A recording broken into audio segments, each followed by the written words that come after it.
পাঁচ ওয়াক্ত নামাজের পর তোমরা কিছু নির্দিষ্ট আমল করবে, নির্দিষ্ট আমল করবে। নামাজের পর সাথে সাথে কাতার থেকে বের হয়ে যাবেন না। আল্লাহ রসুল সাল্লাল্লাহু আলাইহি ওয়াসাল্লাম তিনবার ইস্তেগফার আমল করতেন। সালাম ফিরানোর পর তিনবার ইস্তেগফারের আমল করতেন। সূরা ইখলাস, কুল আউযু বিরাব্বিল ফালাক, নাস, এগুলো আল্লাহ রসুল নিয়মিত আমল করতেন। এই দুনিয়ার মুসলমান ভাইয়ারা আমার, বিশেষ করে আল্লাহ রসুল সাল্লাল্লাহু আলাইহি ওয়াসাল্লাম উবাই ইবনে কাব রাদিয়াল্লাহু তাআলা আনহুকে বলেন, কাব রে, বলো তো কি কোরআন মাজিদের মধ্যে সবচেয়ে শ্রেষ্ঠ আয়াত কোনটা? উবাই ইবনে কাব রাদিয়াল্লাহু তাআলা আনহু বলেন, ইয়া রাসূলুল্লাহ, ইয়া হাবিবাল্লাহ, আপনি এবং আমার আল্লাহ বেশি জানেন। আল্লাহ রসুল দ্বিতীয়বার আবার প্রশ্ন করলেন, কাবেরে, উবাই ইবনে কাবরে, বলো তো দেখি কোরআনে মাজিদের আয়াতের মধ্যে সবচেয়ে শ্রেষ্ঠ আয়াত কোনটি? উবাই ইবনে কাব রাদিয়াল্লাহু তাআলা আনহু তিনি নিজে একটু মুজাহাদা করে চেষ্টা করে বললেন, ইয়া রাসূলুল্লাহ, ইয়া হাবিবাল্লাহ, আমার তো মনে হয় কোরআন মাজিদের মধ্যে শ্রেষ্ঠ যে আয়াত হলো, এই আয়াতের নাম হলো আয়াতুল কুরসি। আল্লাহ রসুল সাল্লাল্লাহু আলাইহি ওয়াসাল্লাম খুশি হয়ে গেলেন। নবী মুহাম্মদুর রাসূলুল্লাহ সাল্লাল্লাহু আলাইহি ওয়াসাল্লামের পবিত্র হাত উবাই ইবনে কাবের সিনার মধ্যে রাখলেন। আল্লাহ রসুল উবাই ইবনে কাবকে বাহবা দিলেন, বুঝাইতে চাইলেন, কাবেরে, তুমি সুন্দর উত্তর দিয়েছ। আল্লাহ রসুল সমর্থন করলেন। আর অন্য হাদিসের ভিতরে আল্লাহ রসুল বলেছেন, কোরআন মাজিদের মধ্যে শ্রেষ্ঠ একটি আয়াত আছে, এই আয়াতের নাম হলো আয়াতুল কুরসি। আয়াতুল কুরসি, আয়াতুল কুরসি যে ব্যক্তি ফজরের নামাজের পর তেলাওয়াত করবে, বিকাল পর্যন্ত আল্লাহ তাআলা তার জন্য নিরাপত্তার ব্যবস্থা করে দেন। সুবহানাল্লাহ বলেন। যে ব্যক্তি ফজরের নামাজের পর আয়াতুল কুরসি তেলাওয়াত করবে, স্বয়ং তার জিম্মাদার কে হয়ে যান? আল্লাহ। আর যে ব্যক্তি মাগরিবের নামাজের পর আয়াতুল কুরসি তেলাওয়াত করবে, সকাল পর্যন্ত আল্লাহ তাআলা তার জন্য নিরাপত্তার ব্যবস্থা করে দেন। সুবহানাল্লাহ বলেন। দুনিয়ার মুসলমান ভাইয়ারা আমার, আয়াতুল কুরসি হলো এমন একটি আয়াত, আল্লাহ তাআলা বলেন, আল্লাহু লা ইলাহা ইল্লা হুয়াল হাইয়ুল কাইয়্যুম, আল্লাহ ছাড়া আর কোনো ইলাহ নাই, তিনি হাই, তিনি হলেন চিরজীব। আল কাইয়্যুম, সব কিছুর নিয়ন্ত্রণ যিনি করেন, তিনি হলেন আমার আল্লাহ। আল্লাহ রসুল সাল্লাল্লাহু আলাইহি ওয়াসাল্লাম আরো বলেছেন, যে ব্যক্তি 5 ওয়াক্ত নামাজের পর নিয়মিত আয়াতুল কুরসি তেলাওয়াত করবে, ওই ব্যক্তি মৃত্যুর সাথে সাথে দাফন দেওয়ার পর তার স্থান হবে জান্নাতে। সুবহানাল্লাহ বলেন। আয়াতুল কুরসি। দুনিয়ার মুসলমান ভাইয়ারা আমার, আল্লাহ রসুল সাল্লাল্লাহু আলাইহি ওয়াসাল্লাম আরো বললেন, হে আমার উম্মতারা, তোমরা শোনো, 5 ওয়াক্ত সালাত আদায় করার পর তোমরা দ্রুত কাতার থেকে তোমরা বের হয়ে যাবে না। তোমরা মসজিদ থেকে তোমরা দ্রুত সময়ের ভিতরে বের হয়ে যাবে না। যে ব্যক্তি 5 ওয়াক্ত নামাজের পর 5 বার আয়াতুল কুরসি তেলাওয়াত করবে, আল্লাহ রসুল সাল্লাল্লাহু আলাইহি ওয়াসাল্লাম বলেছেন, ওই ব্যক্তি মৃত্যুর সাথে সাথে তার জন্য আল্লাহ তাআলা জান্নাতের ফয়সালা করে দিবেন। দেখেন কি আমার মা বোনেরা যারা আপনারা শুনছেন, আয়াতুল কুরসি 5 ওয়াক্ত নামাজের পর আপনারা ঘরের মধ্যে আয়াতুল কুরসি তেলাওয়াত করবেন। যে ব্যক্তি নিয়মিত আয়াতুল কুরসি তেলাওয়াত করবে, জিন্নাতে ওই সমস্ত ব্যক্তিদেরকে আক্রমণ করতে পারবে না। আয়াতুল কুরসির এত ফজিলত। যে ব্যক্তি নিয়মিত 5 ওয়াক্ত সালাতের ফরজ আদায় করবে, আল্লাহ রাসূল বলেছেন ওই ব্যক্তির মৃত্যুর পর সোজা তার স্থান হলো কোথায়? জান্নাতে। জান্নাতে আয়াতুল কুরসি তেলাওয়াত করা। আল্লাহ রাসূল বলেন, আমার মনে চাই আমার উম্মতের প্রতিটি নরনারীর দিলের ভিতরে আয়াতুল কুরসি থাকুক, আয়াতুল কুরসি থাকুক। এই জন্য ভাই আয়াতুল কুরসি তেলাওয়াত করা। দুনিয়ার মুসলমান ভাইয়ারা, আমার আল্লাহ রাসূলের যে মাসনুন আমলগুলো ছিল, 5 ওয়াক্ত নামাজের পর যখন ইমাম সাহেব সালাম ফেরায়, আল্লাহ রাসূল সাল্লাল্লাহু আলাইহি ওয়াসাল্লাম এবং সাহাবা কেরামের আমল ছিল তারা বসে থাকতেন। সালাম ফেরানোর পর 3 বার ইস্তিগফারের আমল করতেন। আস্তাগফিরুল্লাহ, আস্তাগফিরুল্লাহ, আস্তাগফিরুল্লাহ।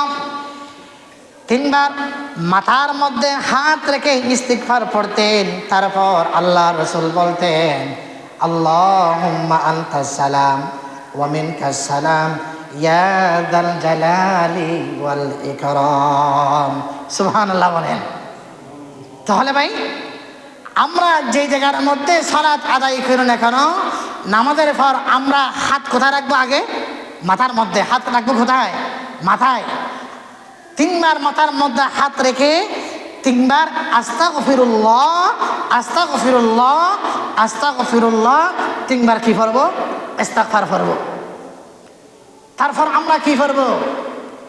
একটু জিকির আজকার করবো, দুরূদ শরীফের আমল করবো। তারপর আল্লাহ রাসূল কিছু মাসনুন দোয়া শিখিয়ে দিয়েছেন। তার মধ্য থেকে অন্যতম হলো প্রতি ওয়াক্ত সালাতের পর আয়াতুল কুরসি তেলাওয়াত করা। সুবহানাল্লাহ বলেন। আয়াতুল কুরসি তেলাওয়াত করা হাদিস শরীফের ভিতরে আছে। কোরআনে মাজিদের মধ্যে যত আয়াত আছে, সমস্ত আয়াত থেকে যে আয়াত বেশি ফজিলতপূর্ণ, বেশি বড়, ওই আয়াতের নাম হলো কি ভাই? আয়াতুল কুরসি। আয়াতুল কুরসি। এই জন্য আয়াতুল কুরসি মুখস্থ করা। 1 নাম্বার আয়াতুল কুরসির ফজিলত কি? আল্লাহ রাসূল সাল্লাল্লাহু আলাইহি ওয়াসাল্লাম বলেছেন, যে ব্যক্তি 5 ওয়াক্ত সালাতের পর আয়াতুল কুরসি 5 বার তেলাওয়াত করবে, ওই ব্যক্তি মৃত্যুর সাথে সাথে আল্লাহ তাআলা তাকে জান্নাত দান করবেন। সুবহানাল্লাহ বলেন। 1 নাম্বার ফায়দা। 2 নাম্বার ফায়দা হলো আল্লাহ রাসূল সাল্লাল্লাহু আলাইহি ওয়াসাল্লাম আরো বলেন,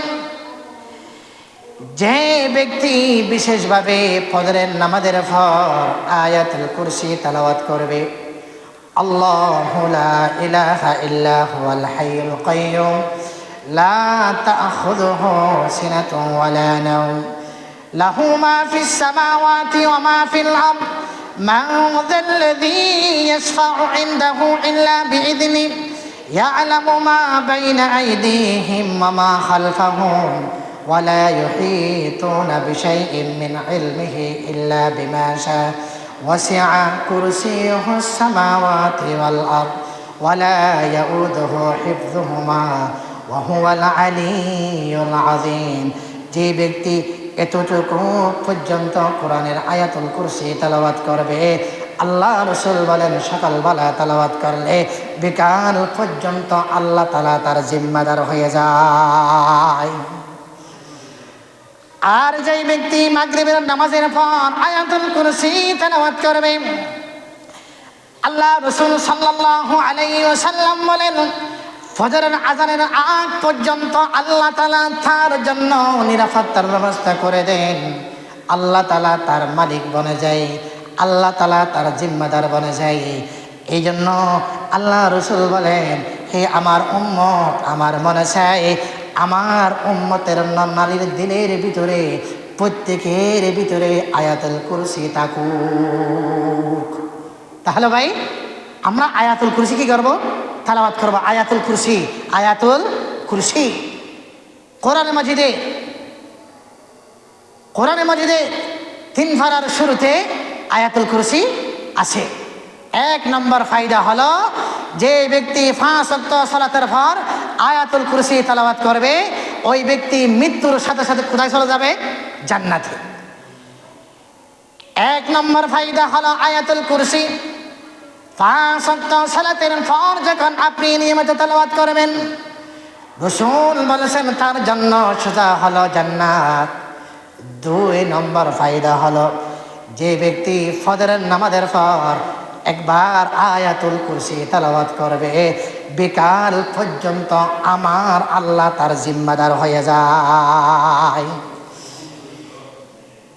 3 নম্বর ফায়দা হলো আল্লাহ রাসূল সাল্লাল্লাহু আলাইহি ওয়াসাল্লাম বলেন যে ব্যক্তি মাগরিবের নামাজের পর আয়াতুল কুরসি তেলাওয়াত করবে ফজর পর্যন্ত আল্লাহ তাআলা তার জিম্মাদার হয়ে যায়। 4 নম্বর ফায়দা হলো যে ব্যক্তি নিয়মিত আয়াতুল কুরসি তেলাওয়াত করবে ওই ব্যক্তিকে ওই নরনারীকে জিন্নাতে আক্রান্ত করতে পারবে না। ওই সমস্ত ফ্যামিলিকে কোনো সেহের করে কোনো অবস্থাতে কষ্ট দিতে পারবে না। আজকে পুরা এলাকায় এক অপরকে সেহের করে ব্যবসা কমিয়ে দেয়, ঘরের মধ্যে অশান্তি লাগিয়ে দেয়, এরকম চিত্র ভাই আমাদের সমাজের মধ্যে আছে না? আল্লাহ রাসূল বলেছেন যে সমস্ত ঘরের মধ্যে নিয়মিত আয়াতুল কুরসি তেলাওয়াত হবে ওই ঘরের মধ্যে কোনো সেহের করলেও সেহেরের কাজ হবে না। এই জন্য ভাই আয়াতুল কুরসি তেলাওয়াত করা। 5 নম্বর ফায়দা হলো যে ব্যক্তি নিয়মিত আয়াতুল কুরসি তেলাওয়াত করবে কাল কিয়ামত দিবসের মধ্যে আয়াতুল কুরসির 2টা কল্লা হবে, 2টা মাথা বের হবে। একটু খেয়াল করেন, আয়াতুল কুরসির 2টা কিয়ামত দিবসের মধ্যে মাথা বের হবে। ওই মাথাগুলো থেকে এমনভাবে মানুষগুলোকে চিনবে যারা নিয়মিত আয়াতুল কুরসি তেলাওয়াত করতেন। কাল কিয়ামত দিবসের মধ্যে আল্লাহর দরবারে আয়াতুল কুরসি সুপারিশ করবে।